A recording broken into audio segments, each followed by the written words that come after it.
اللهم قنا السوء بما شئت وكيف شئت إنك على ما تشاء قدير. اللهم قنا السوء بما شئت وكيف شئت إنك على ما تشاء قدير.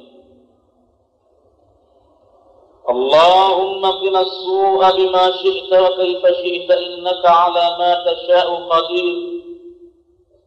يا نعم المولى ويا نعم النصير، غفرانك ربنا وإليك المصير. وصلى الله على البشير النذير سيدنا محمد. وأشهد أن لا إله إلا الله وحده لا شريك له،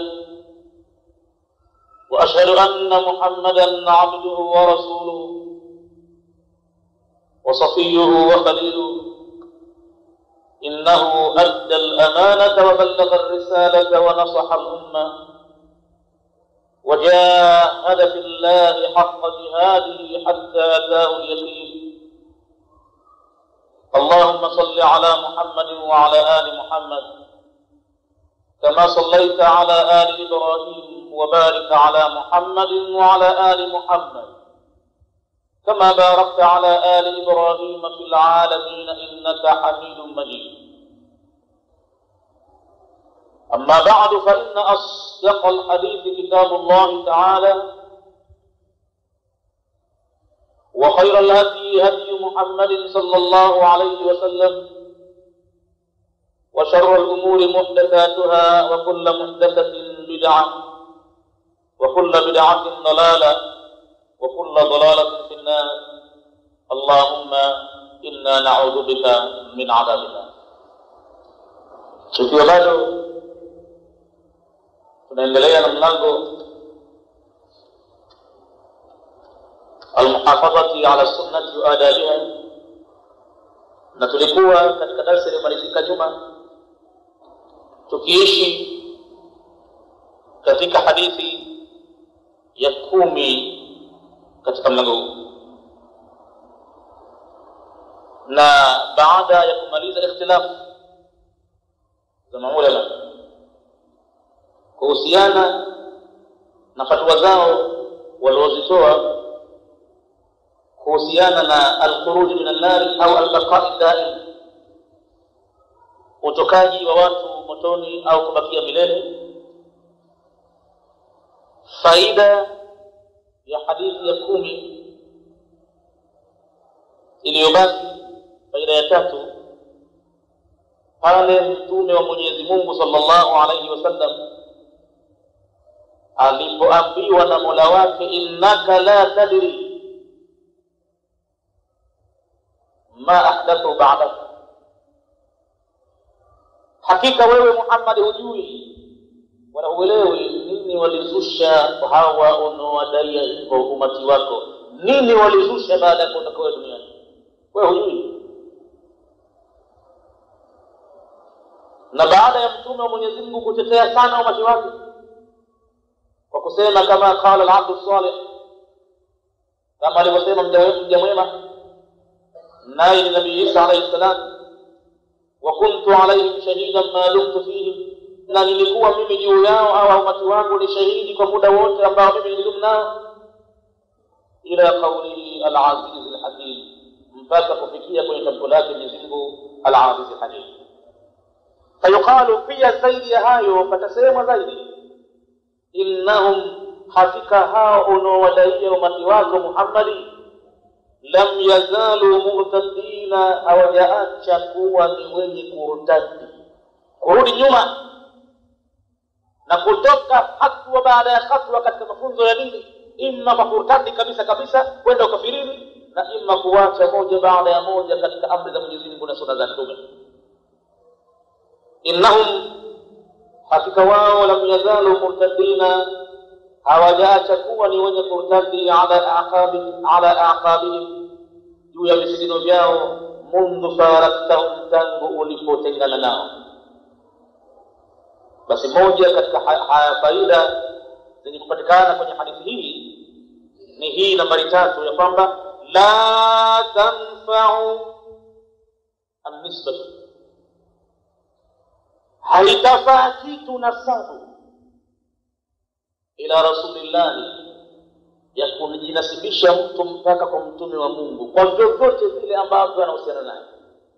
Nasab ya kuzaliwa haitapata, wala nasab ya kujihisi mtu mimi nilikuwa ni katika umma wa Muhammad, haitaweza kusaidia nasabu hii kwa sababu ya umma wa Muhammad bila ya amali.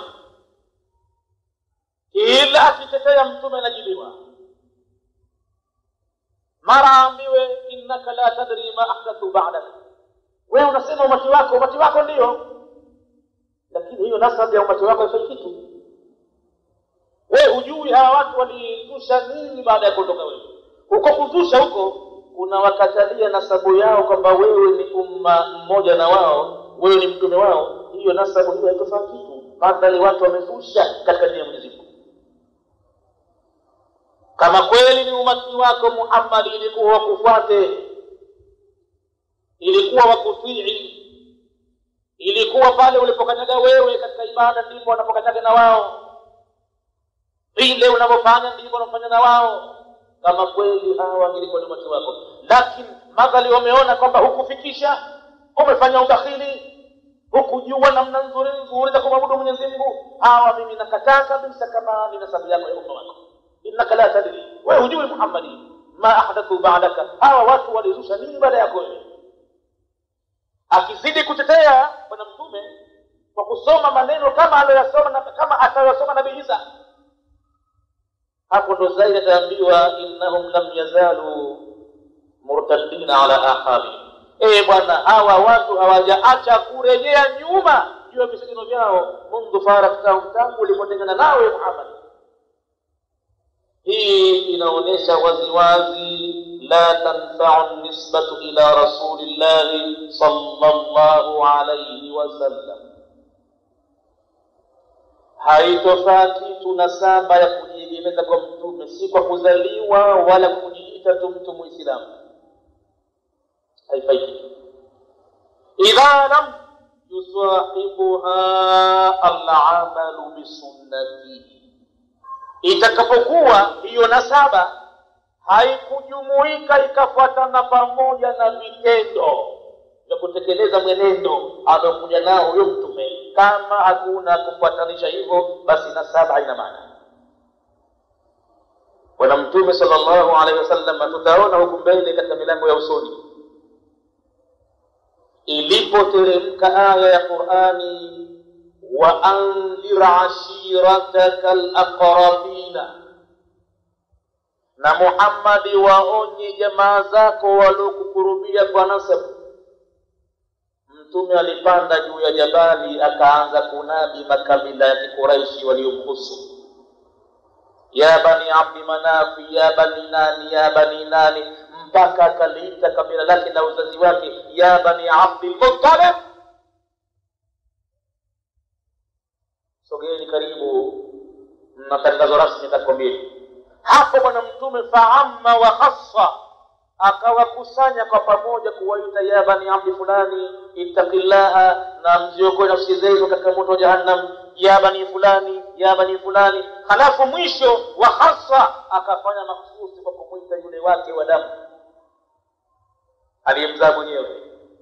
Baada ya kusema ya bani fulani, ya bani fulani, mwisho mtume hasa akakusisha ya Fatima, ewe Fatima, ittaqillaha, mche Mwenyezi Mungu, wa anqidhi nafsaki, na iokoe nafsi yako, ani nari, kutokana na moto. Fa inni, kwani mimi babako, la amliku laki min Allahi shay'a, sina mimi mamlaka ya kukumilikishia jambo wewe mwanangu Fatima kwa Mwenyezi Mungu lolote. Hii ni nasaba, hakuna nasabu nyingine iliyokuwa karibu na mtume kuliko hiyo, mwanawe. Tena yule mwingine ataojigamba kwa sababu anasoma maulidi sana, ataojigamba kwa sababu anafanya nini sana, madhali hakitokani na mtume wa Mungu, kito hicho nasabu ya kwamba yeye ni Muislamu, haifai kitu. Kila alivyojitahidi mtume kutetea, kaambiwa hiyo haifai kitu, kwa sababu wewe hujui. Innaka la tadri ma ahdathu ba'dak, nini walizusha hawa katika dini baada yako. Na vile vile lam yazalu murtaddina, hawa watu unaosema umati wako Muhammadi hawajaacha kurejea nyuma hawa ala aqabihim, juu ya visigino vyao, mundhu faraktahum, tangu ulipotengana nao duniani wamerudi kidogo kidogo, wamefika mbali sasa. Basi la tanfa'u nafsa, haitofaa kitu nasaba ila rasulillah, ya kujiegemeza mtu kwa mtume Mwenyezi Mungu, ikiwa kazaliwa na mtume au ikiwa yeye ni mfuasi wa mtume, haitofaa kitu nasaba yake kwamba yeye ni Muislamu. Idha lam yusahibuha al-amalu bi sunnati, madhal nasabu hiyo haikusuhubiana na vitendo vya sunna zake mtume, wa tamassuk bidinihi, na kushikamana na dini aliyokuja nayo yeye. Nasaba ina maana yote. Wala mtu asijikajidhani kwamba kauli yake ya la ilaha illa Allah Muhammadur Rasulullah itamtosha. Haitoshi kitu, sheti ipatikane certificate maalum kwamba huyu kweli aliyofanya amefanya kwa mujibu wa materemsho ya Qur'ani na kwa mujibu wa mafunzo ya Muhammad. Lolote lile ambalo halimo kwa mujibu wa materemsho ya Qur'ani na lolote lile ambalo halimo katika mafunzo ya Mtume Muhammad, hilo limekuwa mardudun, halitomfaa mtu kitu, kwa sababu ya kwamba yeye ni Muislamu katika shahada mbili, halitofaa. Tukitoka kwenye hadithi hiyo ya 10 tunaingia katika hadithi ya 11, al-hadi ashara, hadithi ya 11 katika mlango huu, al-muhafadhatu ala sunna wa adabiha, mlango wa kuhifadhi juu ya mwenendo wa mtume na adabu zake. Hadithi ya 11, an abi Sa'id Abdullah ibn Mughaffal, tunapokea hadithi kutoka kwa bwana Abi Sa'id ambaye jina lake ni Abdullah ibn Mughaffal radhiyallahu anhu, qala, Mwenyezi Mungu amradhi, amesema, naha Rasulullah sallallahu alayhi wasallam 'anil khadfi, amekataza mjumbe wa Mwenyezi Mungu sallallahu alayhi wasallam kutokana na tabia ya kurembea. Ikiwa mtu yuko mawindoni mathalan, amekatazwa na kuwinda kwa kurembea kwa kutumia kidole cha gumba na kidole cha shahada. Unaweza kujile kidole chako cha gumba na shahada pamoja, alafu unafatua hiyo, ama unafatua shahada au unafatua gumba, kama vile mtoto mdogo anacheza godoli. Ikawa unaweka shabaha, utakumpiga ndege, utakumpiga, lakini unafatua kwa kidole cha gumba na kidole cha shahada, kama alivyofasiri hapa katika lugha al-hadith. Asema al-khadfu ramyul hasa, neno khadfu ni kurembea kijiwe kidogo, bisababati wal ibham, kwa kutumia kidole cha shahada na kidole cha gumba, ndio khadfu. Mtume amekataza kuwinda namna kama huko. Wakala, na katika kukataza kwake akazidi kusema, innahu la yaqtulu sayda, hakika kurembea huko hakuwezi kuua kiwindo.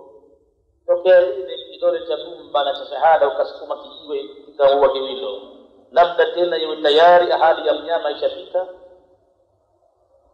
iwe tena hata kama hapajawindwa kitu, anakufa dalikuwa.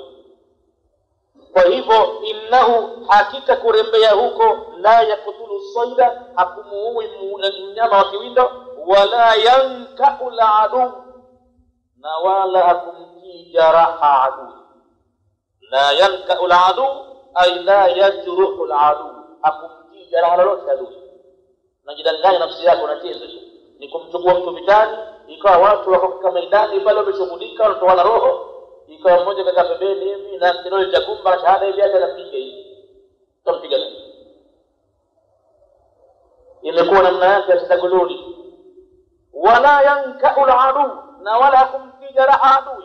Wa innahu, isipokuwa faida yake kubwa itapatikana, yafqa'u al-ain, labda ni kutofoa jicho. Wa innahu yafqa'u al-ain, hakika kuwinda kama huko kuna tofoa jicho. Yafqa'u al-ain bi maana yuqli'u al-ain, kuna noa jicho. Wa yaksiru as-sin, na labda itanoa jino, tampiga kwenye jino, labda itapigwa. Alhadithu muttafaqun alayhi. Hadithi inawafikiwa na maimamu wawili wakubwa wa hadithi, al-Bukhari wa Muslim. Wa fi riwayati, na katika riwaya nyingine imekuja anna qariban libni Mughaffal, ya kwamba mtu wa karibu sana na huyu ibn Mughaffal, jamaa yake. Anna qariban libni Mughaffal, jamaa wa karibu na ibn Mughaffal, khadhafa, alifanya mchezo huo wa kurembea kwa kutumia kidole cha gumba na cha shahada. Huyu bwana ibn Mughaffal alosimulia hadithi hii, fanahahu, akamkataza jamaa yake, bwana usitembee na kama hiyo. Kwani mimi nimemsikia mtume akisema kaza kaza kaza kaza kaza, kurembea kama huko hakumpiga raha adui, kurembea kama huko hakuui kiwindo, ila ni kutofoa jicho na kuvunja jino. Alipomkataza ibn Mughaffal jamaa yake wa karibu, wakala, na akamwambia, inna Rasulullah, hakika mjumbe wa Mwenyezi Mungu sallallahu alaihi wasallam, naha anil khazfi, amekataza kutokana na kurembea kwa kutumia vidole viwili hivyo.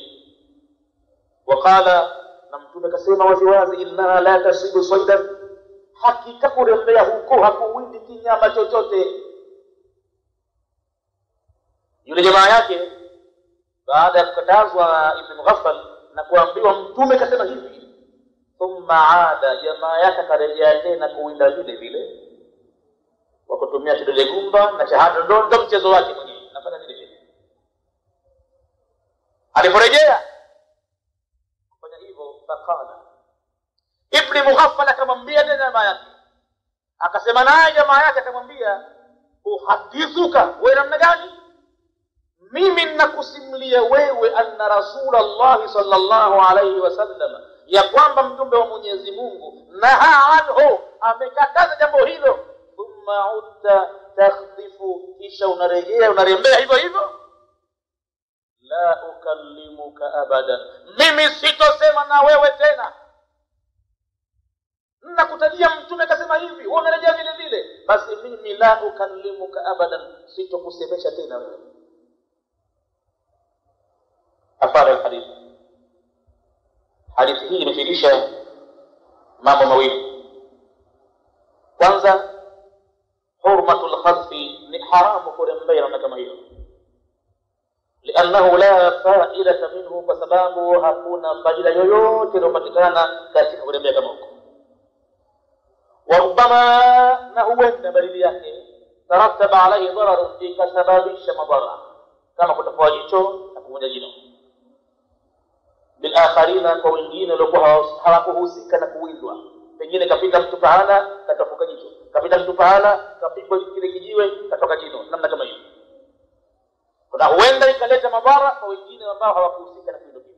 Faida ya pili, jawazu hajrani ashabil maasi, hapa inaonyesha wazi usahaba wa mtume kumgomea ndugu yake kwamba sitakusemesha. Si kama Muislamu hapa sahaba wa mtume ana apa yamini kwamba hatafanya khairi, maana kumsemesha Muislamu mwenzako ni khairi, na Muislamu kakatazwa kwamba yeye hatafanya khairi ila ni katika njia ya kutia adabu. Ina maana hatosema naye mpaka lini? Mpaka aache tabia ile. Akiacha tabia ile, basi tayari sema naye. Ndio maana yake ni kwamba anamtia adabu kwamba wewe, ninakwambia kwamba mtume kasema hivi, na halafu warejea vile vile. Hadithi inaonyesha wazi hapa jawazu, inajuzu hajrani ashabil maasi, kuwahama, kuwazomea watu waliofanya maasi, hata yadauha, mpaka wayaache maasi. Tumesoma nyuma kwenye kitabu hiki katika mlango wa tauba, waligomewa Waislamu madhubuti, Ka'b ibn Malik, Hilal bin Umayya na Murara.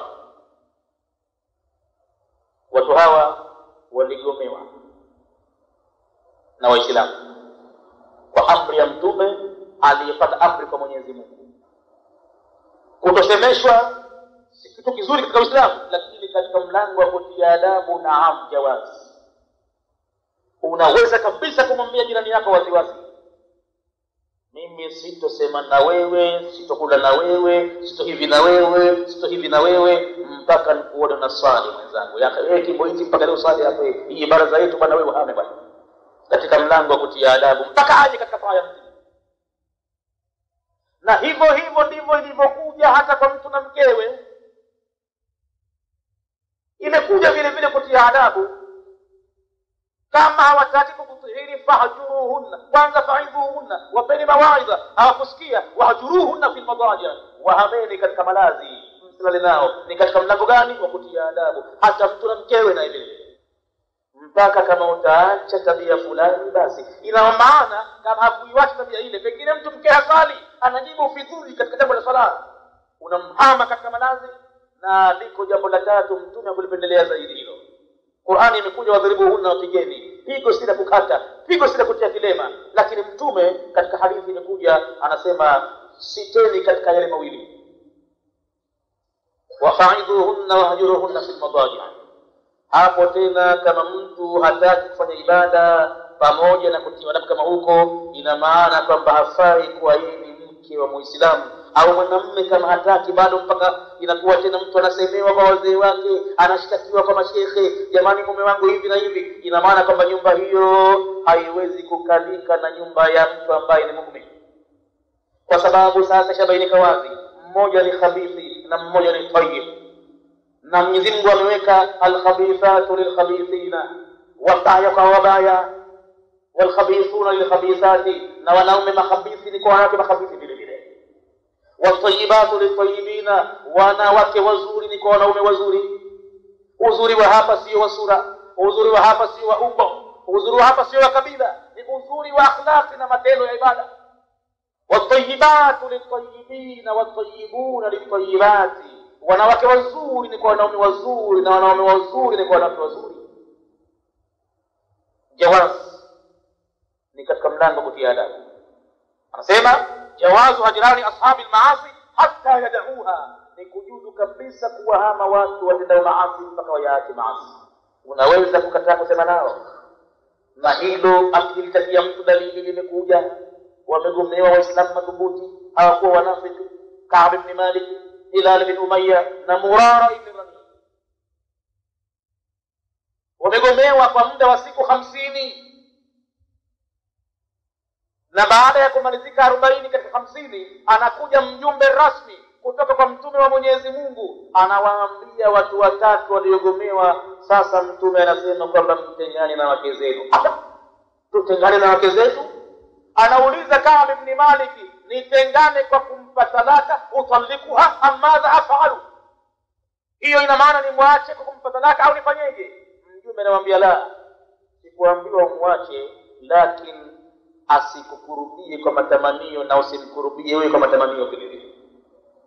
Basi Ka'b ibn Malik ilibidi ampe mkewe ruhusa, akamwambia nenda kwenu kwanza, sijakuacha, nenda kakae kwenu kwanza, imekuja amri ya mtume, mimi nawe tutengane. Wale wenzake wawili kule, mmoja katika wao amekwenda kuomba kwa mtume, mkewe kaenda kuomba kwa mtume, mume wangu mimi kwa katika hali kadhaa kadhaa, yetu mzima sana, sasa hivi nimeshakuwa hata kuona uzuri haoni na hivi na hivi. Basi utaniruhusu mtume wa Mwenyezi Mungu mimi nikae pale kumtumikia tu, kumpikia chakula, kumfulia nguo na hivi na hivi na hivi, nimsaidie? Mtume akamwambia sikatai hilo, isipokuwa asikukurubie kwa matamanio. Yule bibi anasema kwamba yeye sasa hivi hana tena kabisa uwezo wa kumkurubia mimi, kwa sababu tokea kuteremka aya za Qur'ani au wewe mtume kutoa amri kwamba watu wagomee na Waislamu, basi yeye analia mpaka leo na hajui kula wala kukoga, yuko katika msiba tu. Kwa hivyo haija hata dakika 5 kitu kumtamani mkewe, yeye yupo tu hapo nyumbani na analia. Wanamjia watu Ka'b ibn Malik, wanamwambia mtume karuhusu kwa mke wa Hilal bin Umayya akae kumtumikia, na wewe nenda kwa mtume ukaombe ruksa akae mkewe akutumikie. Anajibu Ka'b ibn Malik anamwambia mimi niko tofauti sana na Hilal bin Umayya. Mzee Hilal mtu mzima, mzee Hilal kwa taban na hivi na hivi, mimi kijana bado na mke wangu kijana bado. Atamfikiria vipi? Sijui mtume atajibu nini mimi. Kuenda pale nili hali mke wangu aje nyumbani anitumikie. Ataniambia nini mtume? Mimi kijana shababi, damu yangu changa inapenda mbio katika mwili, siendi kwa mtume, isipokuwa mke wangu ende zake nyumbani. Hii yote ni kuonyesha kutiwa adabu. Wanakwenda watu marikiti, wanauliza vitu bei gani, hawajibiwi kitu. Ka'b ibn Malik anasema ninaswali mimi karibu na mtume maksudi, kwanza ninamtolea salamu, sisikii kujibiwa na mtume salamu. Najiuliza moyoni mwangu, ametikisa angalau mdomo wake kumjibu salamu huyu mimi? Hal haraka shafataihi bi raddi salami am la? Nikiona sikusikia sauti ya kujibiwa, ninasogea karibu, ninaswali chini yake pale maksudi. Na anasema wakati naposwali huwa namuibia mtazamo, wa usarriquhu an-nadharu, namuibia kidogo kijopembe. Nikielekea kwenye swala yangu ninahisi kama ananitazama mimi mtume. Nikiinua uso kumtazama yeye kidogo hivi, anageuza uso mtume kwa kile. Niko tunakwenda hivyo hivyo, nikimtazama anageuka, nikielekea huko anatazama, nikizama anageuka, nikielekea anatazama. Namna kama hiyo ilikuwa mpaka walipoonekana watu wametubu kweli kweli, taubatan nasuha, zikateremka aya kutoka mbinguni kuja kuwatakasa. Na kwa hivyo unaweza kabisa kumgomea mtu, na unaweza kutishia kumfutukia mpaka mwanao nyumbani. Hamna pesa ya shule, hamna chakula, sikununuliki kitu kadhaa kadhaa, sitaki kitu kadhaa kadhaa, na kuanzia leo sinyamkia mimi, kuanzia leo tusiamkiane mpaka nione kwamba ikifika dhuhuri unakwenda msikitini, jinsi kadhaa kadhaa, uko hivi. Hii ni katika mlango wa jawaz, kutia adabu mpaka ayaache mambo yale. Kuanzia mtu mwanawe, mkewe, rafiki zake, jirani zake, anaweza kufanya jawaz. Kwa sababu watu kama hawakufanya hivyo, idha nazala albala'u, litakapoteremka balaa kwa kuachiana watu, madam fulani hataki, basi hakuna chochote kipatikanacho. Yani mtu mwenye moyo wake haonyeshi hata kama kachukia maovu. Kuonyesha kuchukia maovu ni kumtia adabu. Angalau rafiki yako unamwambia sisemi na wewe mpaka nikuone unaswali, au mpaka nikuone umeacha mambo haya ya unga, mambo ya kutabangi, mambo ya wizi. Wewe kimo kama hicho bado unakwenda kushtakiwa kadha. Mimi na wewe bwana suhuba basi kuanzia leo. Namna kama hiyo jawaz, inajuzu kumtia mtu adabu, ikiwa mwanawe, ikiwa rafiki yake, ikiwa ndugu yake, inajuzu kabisa. Kwa sababu idha nazala albala'u, itakapoteremka balaa, ya ummu salihu wa talihu, itawakusanya wote, wema na wabaya. Mandhari hawakukataza, mandhari hawakusema, hawakuonyesha chuki zao, hawakuweza kutia adabu. Unadhani kama ingilikuwa inafanya kazi hiyo kwamba watu wanatia adabu kama hiyo, unafikiri pakikuwa lazima angetengenea watu uonyeshe, hasa kama umeghadhibika, umehamaki na mtu, hamna masikilizano na mtu, hamna kusema vizuri kwa sababu ya jambo la kheri, kwa mfano kama kusali. Mtu akihisi kwamba unajua mimi nimekuwa kama mnyama, kama ng'ombe, mimi watu wote wasemi na mimi kwa sababu ya badala zangu, si kama wasemi na mimi kwa sababu jambo gani? Ni kwamba si swali, mimi si swali, sitaki kumsujudia muumbaji mimi. Watu wameadhimiwa, wameitwa kwenye swala, mimi nimebakia peke yangu hapa. Anabaki mtu peke yake na karata anazipiga, hana kucheza naye, anangojea watu. Atia adabu hivyo. Na wakija wale hawachezi naye kabisa, lakini ile kucheza naye pale ndo matatizo. Nyie mmetoka kuswali, yeye kakaa pale na nganda zake, alafu akija pale mnacheza naye. Hapana, ilikuwa ni kugomewa mpaka ajione mnyonge, hana hata wa kucheza naye chanisi wala haibasi kabaki peke yake. Ndio maana Sayyiduna Jibril alayhi salam alipotumwa kwenda kuangamiza kijiji fulani, alirudi kwanza, akamwonea huruma mtu wali mcha Mungu, mutaabad, mtawa, akamwambia ya Allahu, inna fiha abdaka salih, kwenye ule mji ule unaniambia nikauangamize, nimegundua kwamba kuna mja wako mmoja mwema, mcha Mungu, mtawa. Naona kama nitamteketeza na yeye vipi, mambo haya teketeza hivyo hivyo. Mwenyezi Mungu anamwambia malaika wake Jibrilu, bihi fabda, huyo ndo mwanzo kabla ya hawa. Ni mwanzo ndio. Kwa sababu gani? li'annahu lam yataghayyar wajhuhu min ajli, kwa sababu uso wake haukuchange au kughadhibika au kubadilika kwa ajili yangu. Muumini wa kweli lazima abadilike uso wake, abadilike moyo wake kwa sababu ya Mwenyezi Mungu, ayachukie maovu. Hiyo kama ingelikuwa yatekelezwa, basi naam, umma wa Muhammad ungetekeleza. Lakini iko kuoneana haya, iko kutahayariana, iko kumtukuzi vibaya, iko mtu kugopa lawama. Hapana lawama. Akikuuliza nini maana ya kwamba wewe na jirani yako hamsemi vizuri, utamwambia wazi wazi kwamba sisemi naye, mwambieni mpaka aache tabia kadha kadha kadha kadha, niko tayari. Lakini kama mwendo wake ni ule, mimi hatuwezi kabisa kufahamiana. Lakini hiyo kwa ajili ya Mwenyezi Mungu, sio kwa ajili ya dunia. Halafu tukiondoka kwenye hadithi ya 11, tunaingia katika hadithi ya 12, ambayo hii ya 12 ni ya mwisho ya mlango huu, babu almuhafadhati ala sunna wa adabiha. Hadithi ya 12, wa an Abis ibn Rabi'a,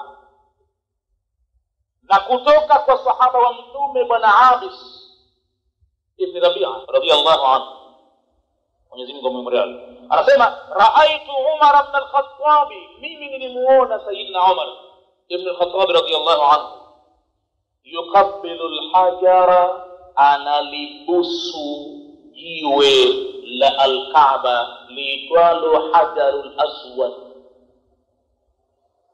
Nimemuona Sayyidina Umar analibusu jiwe lile, kitendo ambacho na mtume alikuwa anafanya kwa hakika. Sayyidina Umar kama mtume akifanya hivyo, na yeye akawa anafanya. Sasa huyu bwana Abis ibn Rabi'a anasema nimemuona Sayyidina Umar analibusu Hajarul Aswad. Aliposema hajar, yani Hajar al-Aswad, wa yakulu, na akawa anasema baada ya kulibusu mbele ya hadhara ya watu ambao wanatufu al-Kaaba wakati mahujaji na wengine wanafanya umra, akawa anasema a'lamu, mimi najua, annaka hajarun, kwamba wewe ni jiwe linokubusu. Najua vizuri kwamba wewe ni jiwe hapo ulipo. Una akili, usemi, huoni jiwe. Si kama ninafanya hivi kwa sababu na kuadhimisha, una uwezo kunisikia au una uwezo kuniona, kama sikukubusu hivyo utatia adabu. Najua vizuri kwamba wewe ni jiwe. Tena kuwa wewe ni jiwe, ninavyokuelewa, ma tanfau, wewe hunufaishi, wala tadhuru, na wala huleti madhara yoyote. Kama nitaacha kukubusu huwezi kunidhuru mimi, na kama nitaendelea kukubusu hivi huwezi kuniletea manufaa mimi. Wewe ni jiwe. walaula anni raaitu Rasulullah sallallahu alayhi wasallam, na laiti kama mimi sikumuona mjumbe wa Mwenyezi Mungu, rehema za Mwenyezi Mungu ziwe juu yake na amani pia, yukabiluka, akikubusu wewe jiwe wewe al-aswad, ma qabaltuka, mimi nisingefanya hivyo. Lakini madhali jambo la ibada unamuona nalo mtume kalifanya, umewasikia masahaba wanakuripotia mtume kafanya, hakuna tena kutia undani au mimi madhehebu yangu hivi, au mimi naona hapa kama hiki kitu akiingia akilini ndio nini kufanya hivi, ndio nini kufanya hivi. Usitie akili yako. Sayyidina Umar anasema wewe ni jiwe, lakini madhali kafanya mtume, ikiwa linaingia kwenye akili yangu, haliingii kwenye akili yangu, madhali ni katika tendo la ibada. Wa madarul amru fil ibadati ala al-ittiba', wanakubaliana maimamu katika fani ya usulul fiqh, jambo litatiwalo katika mambo ya ibada ni kufuata vile ilivyokuja, ni kufanya vile ambavyo mtume wa Mungu amefanya. Hakuna hivi wala hivi, hakuna kupunguza wala kuzidisha. Ibada ifanywe vile vile ambavyo mjumbe wa Mungu kafanya, na yeye mwenyewe mjumbe kasema sallu, mnaposali salini kama raaitumuni usalli, kama mlivyoniona mimi nasali. Na pia akasema katika ibada nyingine za hija, khudhu anni manasikakum, chukueni kutoka kwangu mimi ibada zenu, nitazameni nafanya nini. Hivi ndivyo ilivyo ibada. Kwa hivyo mimi kama ingelikuwa sikumwona mtume, anasema Sayyidina Umar, ma qabaltuka, nisingelikubusu jiwe wewe jeusi. Hadithi hii imetupatia faida kama hivi. Kwanza kabisa, hadithi inaonyesha wujubu mutaba'ati rasul sallallahu alayhi wasallam, ni wajibu kumfuata mtume. Lazima kila Muislamu amfuate mtume ndani ya ibada, fima shara'ahu, katika mambo yote aliyowekea sheria, li ummatihi, kwa umati wake. Chochote kile ndani ya ibada mtume kafanya, lazima Muislamu afanye. Ikiwa atamwacha mtume, bila shaka atamfuata mwingine, na hapo ndio ibada au dini inapotea kidogo kidogo, inafisidika. Tena anasema ni wajibu kumfuata mtume, walau lam yadhhar lahu, hata kama haikuwadhihirikia hao umati wa mtume, wajhu alhikmata minhu, ile nini sababu ya hikma au sura ya hikma, hichi kitendo tunafanya hapa pana hikma gani, pengine watu haikuwadhihirikia, hapo itabidi wapate hivyo. Hiyo ni ibada ilikuja. Walau lam yadhhar lahu, hata kama haikuwadhihirikia wao, wajhu alhikmatu minhu, ile sababu au sura ya hikma kwa jambo lile, itabidi wafanye hivyo. Huenda baadhi ya mambo mtu akajiuliza wakati mwingine, kwa akili ya binadamu huenda kaona hilo nini, lakini si upuuzi huu, si upuuzi. Mtume wa Mungu afanye upuuzi. Hivyo ndivyo alivyofundishwa na Mola wake katika mambo ya ibada. Ukitia akili yako, kuinua mikono, kufanyaje, ni kucheza, ni kutikisika, hapa ndo naharibikiwa tena. Sayyidina Umar anaonyesha kwamba niko mtiifu katika kumfuata mtume, hata kama ni kubusu jiwe. Maghali mtume kila akitufu rauni ya kwanza, anakuja pale alibusu linaswa. Rauni ya pili analibusu, rauni ya tatu analibusu. Basi na mimi ninafanya hivyo ambavyo mtume kafanya. Na si kama ninakuadhimisha wewe jiwe kwa kuwa unaletea manufaa mimi au kuweza kudhuru mimi. Wewe ni jiwe, unufaishi wala huwezi kudhuru. Qala ta'ala, Mwenyezi Mungu amesema, wama ataakumur rasulu fakhudhuhu, na yale aliyokupeni mjumbe wa Mungu yapokeeni. Wama nahakum anhu fantahu, na yale ambayo amekataza kwa hayo basi komeni, msiyatende. Lakini kitu ambacho kakupeni basi mkifanye, hata kama haikumdhihirikia mtu nini hikma yake jambo hili. Maana ya kutawadha, viungo vyote vinakoshwa. Huenda mtu kampitisha kwenye akili yake, unakosha uso, unakosha mkono wa kulia, unakosha mkono wa kushoto, miguu vile vile inakoshwa. Lakini kabla ya kwenda kwenye miguu, kichwani kuna hukumu ya kupaka. Huenda mtu akajiuliza, hii kupaka ndo hapa inaleta faida gani? Kukosha ndo kukosha, unatoa taka, pengine umechezea vumbi, mtena kutwa mwili umeharibika, bila shaka kwenda kumwabudu Mwenyezi Mungu na uchafu na maakuli inaingia akilini kukosha. Lakini sasa kichwa ni kupaka, sio kukosha. Na kupaka maana yake sio kubobeka maji utosini ya kama wanafanya wengine. Mtume kapaka kichwa kwa maji yale yale ambayo alikuwa ameoshea mikono yake, wakati mwingine na kuwa hata hataki mwingine, na akiyateka na yamwaga yote. Anakwenda na ule maji mikononi tu basi. Anaanza hapa, anakwenda mpaka nyuma mikono yote miwili, anarejesha mpaka pale kuanzia mara moja. Ndio riwaya zimekuja hivi. Namna kama hiyo. Sasa mtu atajiuliza kupaka kichwa maana yake nini? Hakukikosha. Na baadhi ya siku mtume anapaka kitu kiliyepo kichwani, kama kilemba, kama kofia, kama nini, anapaka kitu kichwani. Si lazima hata nywele kuzigusa. Sasa hapo utajiuliza nini maana ya kupaka, nini hikma yake? Si kazi yako. Hicho ni kitendo katenda mtume wa Mungu ndani ya ibada. Hapa madhumuni yake ni kufuata ilivyokuja, hata kama mtu jambo halikumdhihirikia. Na hayo yako mengi ndani ya ibada. Huenda mtu kamdhihirikia nini maana ya kwenda Safa na Marwa katika hija, nini maana ya kupiga vijiwe, nini maana ya kupitisha mchana kutwa pale katika Arafa, nini maana ya kulala Muzdalifa. Huenda mtu kampitikia kwamba huu si mchezo tu, hii si pikniki tu, huku si kutembea tu. La, si kutembea tu, ni ibada. Wako wanaofahamu hikma yake mambo yale, na wako ambao hawafahamu, wanajiona wanakwenda kirudi. Na huenda mtu akaona ikiwa mambo haya basi sisi hata kwetu tunaweza kufanya. Si kitu kama hili tunaweza kulijenga kuliko hili mara 3. Na hicho kilitaaba chenyewe kidogo katikati pale, tunaweza kufanya dubasha kubwa sisi kuliko hili. Ile ibada imewekwa lazima ikafanywe pale, haiwezi kufanywa pengine. Na itabidi wewe katika ibada uifanye pale, hapana pengine. Hiyo hiyo ndiyo ibada inayokuja.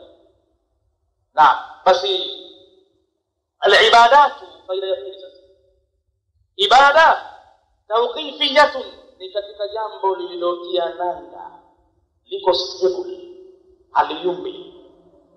Tawqifia ni jambo lilosimama imara, yajibu ittibaiha, ni wajibu kufuata tu ibada kama ilivyokuja vile vile, iko stable. Hakuna mtu ambaye anaweza kuiyumbisha kwamba hii kwa wakati wa sasa hivi bwana haifai tena, weka upande, tafanya vingine. Sisi lazima iwe vile vile tokea wakati wa mtume mpaka dunia imalizike, ndio vile vile. Alfajiri rakaa mbili vile vile mtume alivyoiacha, ndio vile vile ilivyo. Ni jambo ambalo tawqifia, limetia nanga, limesimama imara, limethibiti. Yajibu itibaiha, ni wajibu kuifuata ibada kama ilivyokuja. Wakala Tabarani, Imam Tabarani anasema wa innama fa'ala Umar dhalika, Sayyidina Umar alifanya vile kulibusu hajaril aswadi lianna an-nasa, kwa sababu watu kanu walikuwa ndio kwanza hadithi ahadi biibadati al-asnam, ndio kwanza wapya, haijapita miaka mingi, hata century moja, karne moja bado, ndio kwanza juzi walikuwa wakiabudia masanamu. Kuna baadhi ya watu ilikuwa ile ibada ya kuabudia masanamu kwenye moyo bado haijaondoka kumbukumbu, utamu na ladha, kama unavyoona Bani Israeli wameshaona muujiza wa Mwenyezi Mungu. Firauni anazamishwa na kaumu yake katika bahari, Musa anavuka salama katika bahari ambayo ni pevu, imegawanyika, anapita nchi kavu.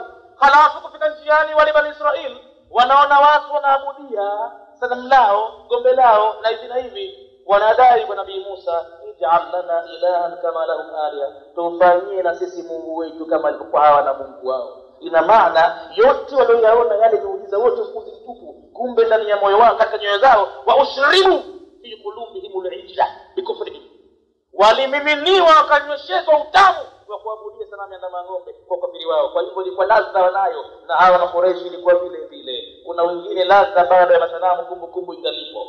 Sasa wasije wakaona pale ile kubusujiwe lile, kumbe katika Uislamu iko vile vile mambo yetu ya kale yale. Mambo si haya basi. Tulikuwa nalo jiwe letu Hubal, tulikuwa nalo Lata, tulikuwa nalo Manata, mambo si haya. Kwa hivyo nadhani sasa hivi huyu amechukua nafasi ya kina Hubal huyu, jiwe lipo pale, sio lipo basi kalibusuji jiwe letu. Sayyidina Umar anawaondoshea itikadi, kumfuata mtume jambo kubwa sana katika ibada, maana haiwezi kukubaliwa ibada mpaka mtu akamfuata mtume. Akitaka asitaki, akipenda asipende.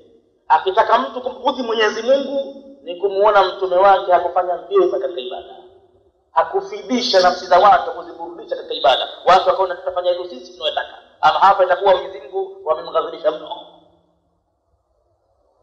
Sheti mtu afinyangike, akubali kuwa laini, kufuata namna ya mtume alivyofanya, namna ya mtume alivyosema, namna ya mtume alivyokubali. Hakukubali kufinyangika hivyo, itakuwa tabu kubwa siku ya kiyama, segemee kama kuna malipo. Kama tutavyoona hadithi zinakuja katika milango miwili kuja mbele hapo. Kwa hivyo amfate mtume fima shara'ahu li ummatihi, katika mambo ambayo ameyawekea sheria mtume kwa umati wake. Walau lam yadhhar lahum, hata kama haikuwadhihirikia wao wajhul hikmati, ile sura ya hikma minhu, kutokana na jambo lile. Mtu atahajui nini maana yake, fanya madamu mtume kafanya. Ukipata dalili kama mtume kafanya hivi, pengine utaona hapa hikma yake itakuwa hivi. Ukijua hivyo fa huwa al-murad. Lakini wakati mwingine hujui kwa nini kawa hivi, isikupitikie kabisa kama ni mchezo, ni upuuzi mtupu, kwamba nikitaka nitafanya, sikutaka basi. Kila unachojua hapa mtume kafanya hivi, hususan katika swala, kumwabudu Mwenyezi Mungu, usikiache chochote, fanya mambo yote ili upate thawabu kamili. Na kadiri utakavyojitahidi ndivyo Mwenyezi Mungu atakulipa, na kadiri utakavyodharau ndivyo Mwenyezi Mungu atakudharau vile vile, akakuacha kama ulivyo.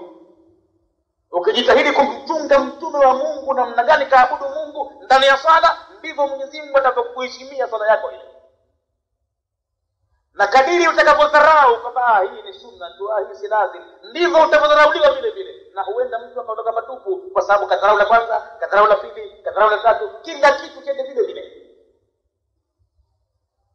Qala ta'ala, Mwenyezi Mungu amesema, wama atakumur rasulu fakhudhuhu, kwani na yale aliyokupeni mtume wa Mungu yakamateni muyapokee vizuri, wama nahakum anhu fantahu, na yale ambayo amekatazeni yawacheni. Al-ibadatu tawqifiyya, ibada ni jambo lililokuwa imara, limesimama pande moja tu, yajibu ittibaiha, ni wajibu kuifuata kama ilivyo. Qala Tabarani, amesema Imam Tabarani, wa innama fa'ala Umar dhalika, na kwa hakika alifanya Saidina Umar hivyo, yani kubusu jiwe jeusi lile la pembezoni mwa Hajar al-Aswad kwenye rukn al-Yamani. Anasema bi anna an-nasa kanu, kwa sababu watu walikuwa hadithi ahdi biibadati al-asnam, wabichi wapya kabisa, hazijafika siku nyingi tokea wameabudu masanamu. Unajua binadamu kuliacha jambo alolizoea ni kazi ngumu mno. Seuze tena jambo lenyewe ikiwa lilikuwa ni katika itikadi, kaitakidi mtu moyoni mwake kwamba hivi mimi ninaabudu Mungu, au nikifanya hivi mimi ninapata khairi fulani. Jambo lenyewe likiwa ni katika kifungo cha moyoni, itikadi, si rahisi mtu kuumuka mara moja. Wewe tazama mtu kazoea kusigireji tu, namna gani tabu anayoipata kwenye kuacha kusigireji mtu hoshi. Tazama mtu kazoea anakula mkono kushoto, anakulia kushoto, kumvunja aje kwenye kulia. Tazama tabu atapata kwa mwanzo gani. Mtu kazoea kwake zinaa ni maji ya kunywa, haiwezi kupita siku lazima azini. Unadhani kutoka pale kwenye zinaa si katika jambo jepesi? Hata kama anaamua kuacha, kutakuwa na mabaki ya makombo kidogo atakuwa nayo kwanza. Na mshindo wowote utakaotokea duniani kwanza kidogo na mwefex.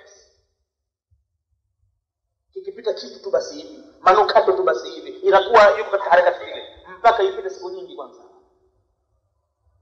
Na hivyo sikwambii tena katika mambo ya kuitakili. Wale Makureshi walikuwa wabichi wapya, ndio kwanza siku 2-3 wengine wamesilimu. Pengine baada ya kutoka Makka ndio kwanza. Saidina Umar anafanya vile na kutamka maneno yale kwa sababu watu walikuwa ni wabichi. Adahisa na huyu Saidina Umar, Mwenyezi Mungu kwa hakika alimpa kitu kiitwacho firasa. Alipewa kweli na Mola wake. Na Mtume sallallahu alaihi wasallam amewahi kutamka maneno akasema, ittaqu firasatal mu'mini, ogopeni utambuzi anaokuwa nao mwenye kuamini barabara.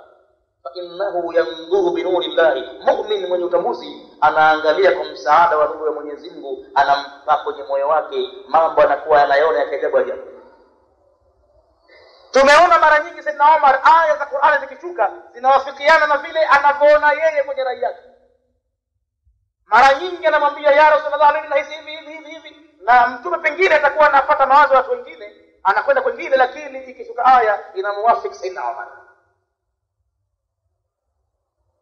Lakini firasa inayotisha zaidi, kubwa zaidi bwana, wachi ambali kuteremkiwa aya Qur'ani wakati Mtume kishaondoka duniani bwana. Saidina Ali bin Abi Talib anakuja kuona ndoto usingizini, ndoto ya miujiza. Saidina Ali bin Abi Talib anaota usingizini ya kwamba alipokwenda msikitini asubuhi alfajiri, kiza amekutana njiani na mwanamke mtu mzima kikongwe. Mwanamke yule akamwambia, ningoje Ali. Naam, lakini ndio ningoje kidogo na maagizo.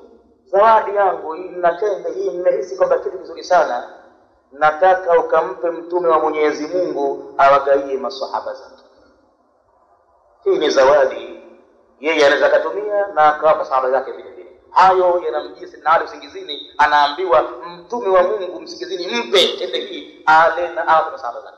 Nataka mnikubalie jamaa, mapenzi yangu hamjui katika Uislamu na Waislamu wenyewe. Chukua pelekea Waislamu. Saidina Ali akaipeleka tende ile msikitini. Basi wakati anampa Mtume tende ile kwamba nimemkuta alikuwa mmoja, akanambia hii zawadi ule wewe na masahaba. Bwana Mtume kwa mujibu alivyoona Saidina Ali, Mtume hayupo duniani, anaona usingizini. Ni kwamba alichokiona usingizini ni kwamba alipoamka njiani anakwenda alfajiri, sasa yuko macho. anaamka usingizini, anakutana naye kweli yule kizee. Lakini mambo haya yatakuwaje leo? Anamwambia maneno yale yale, sasa yumacho. Hii tende utampelekea Amiri al-Mu'minin, kwa sababu alikuwa mtume hayupo katika. Ilikuwa ni khalifa Sayyidina Umar. Tende hii mpelekea Amiri al-Mu'minin na umwambie kwamba anaweza kutumia na kuwapa masahaba vile. Ama kwa hakika lilikuwa ni jambo zito mno kwa Sayyidina Ali, akitetemeka miguu kwamba kule usingizini, lakini niliambiwa kampe mtume, sasa nikampe Amiri al-Mu'minin. Ndio aliyoko. Haya. Lakini usingizini Sayyidina Ali, wakati alipokuwa anampa mtume tende ile, mtume alianza mwanzo kumpa Ali, akamwambia Ali, itakubidi uonje wewe. Akachukua mtume tende ile usingizini Sayyidina Ali, mtume akachukua tende akamtumbukiza Sayyidina Ali kinywani. Sayyidina Ali alipata tende kama hajapata kuonja maisha yake tokea azaliwe, kwa ufadhili aliyoipata. Akamwambia mtume, zidni ya Rasulullah, niongeze kidogo kwa pili.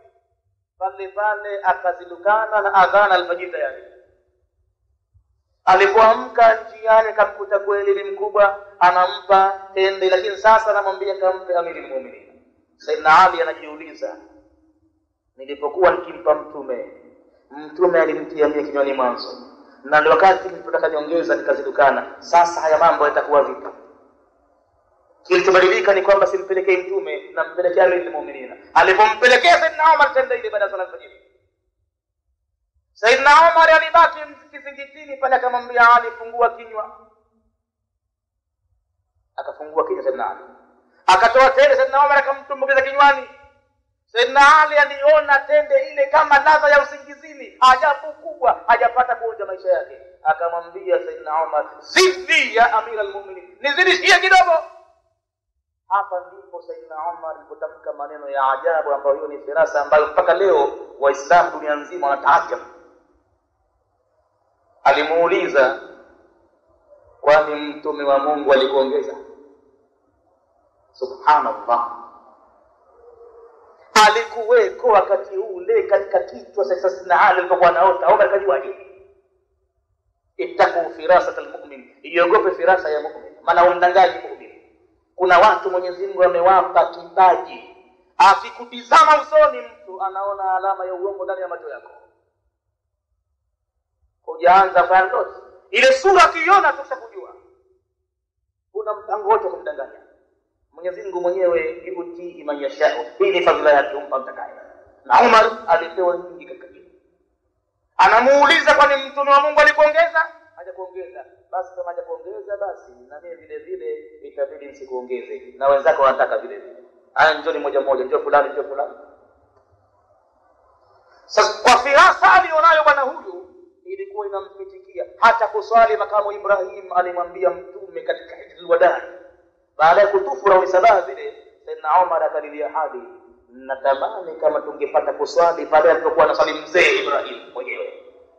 Bwana mtume anamwambia, sijapata idhini kwa Mwenyezi Mungu bado, sitaweza kufanya hivyo. Kama Mwenyezi Mungu atanipa idhini, na mimi natamani vile vile. Pale pale mtume anamaliza rawi ya sabaha ya al-Kaaba, ikashuka chuma cha Qur'ani, wattakhidhu min maqami Ibrahim musalla. Mtume anamwambia, hii imeteremka kutokana na tamaa yako Umar ya kuswali, imefika kwa ajili yako hii. Kuanzia pale ikawa ndiyo sunna kuswali makamu Ibrahim baada ya kumaliza tawaf. Mtu huyu leo analiambia jiwe, wewe jiwe ninakuona mimi, nakujua kama ni jiwe, hudhuru wewe, unufaishi wewe, na lau mimi kama nisingemuona mtume anakubusu nisingekubusu mimi. Hii anasema Tabarani, inma fa'ala Umar dhalika lianna an-nasa, kwa sababu watu kanu hadithi alim biibadati nasna, walikuwa ndio kwanza wapya kabisa katika jambo la kuabudia masanamu.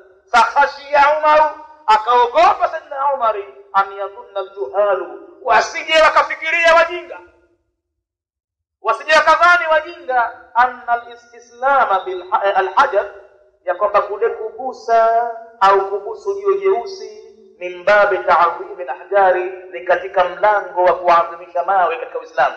Wasije wakadhani wajinga kwamba Uislamu unaadhimisha mawe, na hivi ndivyo wanapojaribu kukriticize manaswara katika Uislamu. Walipoona kwamba Waislamu wamewashika, wanatoa kila siku katika dini yao, na hivi sasa duniani kuna ugomvi mkubwa juu ya habari ya talaka na habari ya kuongeza mke zaidi ya mmoja. Ugomvi mkubwa ndani ya unasara. Matajiri wenye uwezo wanagombana kabisa na mapadri na mapopo kuhusu habari ya kutaka wazimwe kuhusu kuwa na mke zaidi ya mmoja, kwa sababu wao ndio wana uwezo kukaa na mke zaidi ya mmoja. Kwa hivyo hilo jambo halipiti kabisa, kwa sababu wenye uwezo, matajiri wenye pesa hawalitaki, wanataka mke zaidi ya mmoja wao. Na kuhusu habari ya talaka kwamba isitolewe, watu waasiane hivi hivi tu, kila mmoja yuko mbali na mambo yake, talaka isitokee, hapa pana ugomvi vile vile. Wanasema mpaka lini mwanamke atakuwa kwenye pingu hizi za maisha?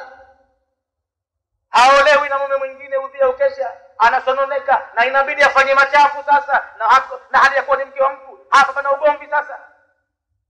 Basi wanajaribu sasa manasara kutaka na wao vile vile kuonesha katika Uislamu kuna dosari. Ati wanasema ya kwamba Waislamu wanaabudia jiwe, Waislamu nao pia wanaabudia masanamu. Ukiwauliza wapi hapo umeona sanamu lolote katika msikiti wewe, atakwambia la, jiwe linaabudiwa kwenye nyumba ya Mwenyezi Mungu ya Al-Kaaba pale pale Maka. Ati katika kuonekana watu wanalibusu au kuligusa au kuashiria kama mtu yuko mbali.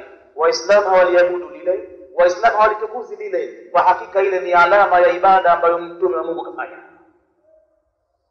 Na wana falsafa waliokwenda dipu sana katika kutoa hikma ya kubusu jiwe lile au kuligusa kwa mkono, mtu akabusu mkono wake au kuashiria kwa mkono kama yuko mbali.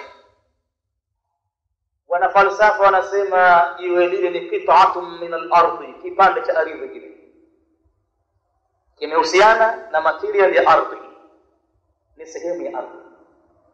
Na ardhi Mwenyezi Mungu anasema idha zulzilatil ardu zilzalaha wa akhrajatil ardu athqalaha wa qala al-insanu ma laha yawma idhin tuhaddithu akhbaraha. Siku hiyo ardhi itasimulia mambo yake mengi yaliyofanywa juu yake ardhi, mazuri na mabaya.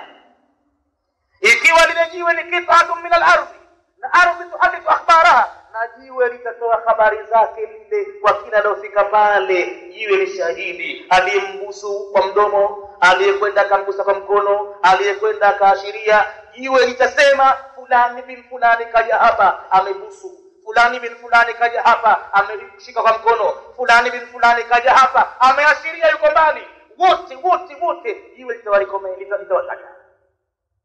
Hapa wana falsafa wametoa hikma hiyo. Wengine nyuma kule hawakujua nini hikma yake. Au maana naambia mimi najua wewe jiwe udhuru kunufaishi, lakini nimemwona Mtume anafanya hivyo na mimi ninafanya hivyo kwa sababu Mtume kafanya. Kama kanati al-jahiliyatu ta'taqiduhu, kama walipokuwa wajinga wakiitakidi fil awthani, katika masanamu, ya kwamba wao wanayatukuza, wanayaadhimisha na yatakuwa ni waombezi bila Mwenyezi Mungu. Jiwe lile kwa hakika ni ushahidi, ni qit'atun min al-ardhi. Ardhi ikiwa tuhadithu akhbaraha, na jiwe litazungumza mambo yake vile vile, kwa sababu ni sehemu ya ardhi vile vile.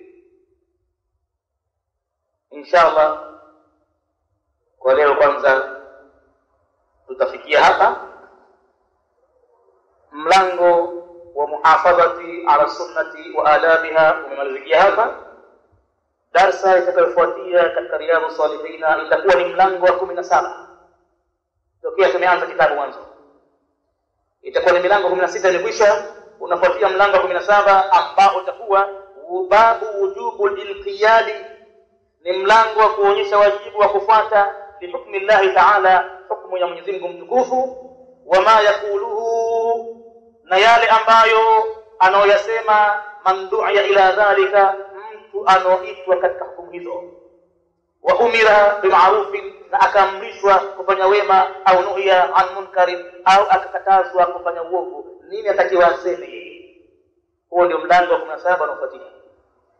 Alhamdulillahi rabbil alamin, wassalatu wassalamu ala rasulillahi Muhammadin sallallahu alayhi wasallam. ربنا تقبل منا إنك أنت السميع العليم وتب علينا إنك أنت التواب الرحيم. ربنا آتنا في الدنيا حسنة وفي الآخرة حسنة وقنا عذاب النار. اللهم فقهنا في الدين وعلمنا التأويل والتفاسير وارزقنا اتباعه. اللهم زينا بزينة القرآن وارزقنا تلاوته آناء الليل وأطراف النهار على النحو الذي يرضيك واجعله حجة لنا لا حجة علينا يا رب العالمين برحمتك يا أرحم